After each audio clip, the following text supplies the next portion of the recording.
Hello everyone, আবার একটা নতুন ভিডিওতে আপনাদের সকলকে স্বাগত। তো সাধারণত আমরা অনেক ধরনের অ্যাপ কিন্তু আমাদের মোবাইলে ব্যবহার করে থাকি। ডাউনলোড করা অ্যাপগুলো যখন আমাদের কাজ ফুরিয়ে যায় তখন সেই অ্যাপগুলোকে আমরা সাধারণত আনইনস্টল করে থাকি।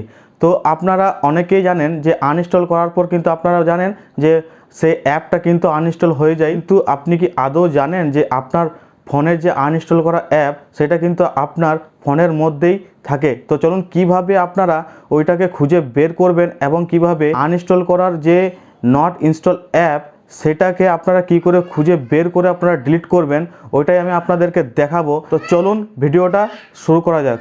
চলুন প্রথমে কিন্তু আপনি আপনার নেটটা অন করে নেবেন, ইন্টারনেটটা।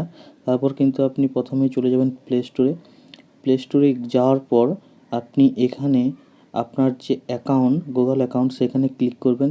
সেখানে ক্লিক করার পর আপনি এখানে নিচে দেখছেন ম্যানেজ অ্যাপস অ্যান্ড ডিভাইস, সেখানে ক্লিক করবেন। সেখানে ক্লিক করার পর এই ওপরে দেখতে পাচ্ছেন ম্যানেজ বলে যেখানে লেখা আছে সেখানে ক্লিক করবেন। সেখানে ক্লিক করার পর এই দেখুন এখানে লেখা আছে ইনস্টল, সেখানে কিন্তু আপনি ক্লিক করবেন। সেখানে ক্লিক করার পর নট ইনস্টল, ঠিক আছে, নট ইনস্টলডে ক্লিক করবেন, তাহলে কিন্তু আপনি দেখতে পেয়ে যাবেন। তো আমি নট ইনস্টলডে ক্লিক করলাম।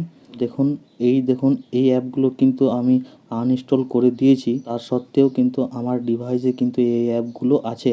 আনইনস্টল করেছেন সেই অ্যাপগুলোকে এভাবেই আপনি চেক করে এখান থেকে কিন্তু আপনি ডিলিট করতে পারবেন। তো ডিলিট কী করে করবেন? তো আপনি এই যে ঘরগুলো দেখছেন ছোট ছোট, সেগুলোতে আপনি ক্লিক করবেন। যদি আপনার মনে হয় প্রত্যেকটায়, তাহলে কিন্তু প্রত্যেকটাতে ক্লিক করে দেবেন।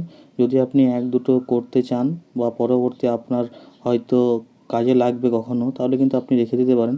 তো দেখুন আমি প্রত্যেকটাই এখানে ডিলিট করে দেবো, ঠিক আছে। তো এক দুটো তিনটে চারটে, ঠিক আছে। এখানে যে দেখছেন ক্লোজ বাটনটা ডান সাইডের একদম কোনায়, সেখানে ক্লিক করবেন। সেখানে ক্লিক করার পরই কিন্তু এখানে দেখুন এখানে রিমুভ লেখা আছে, এখানে রিমুভ করে দেবেন।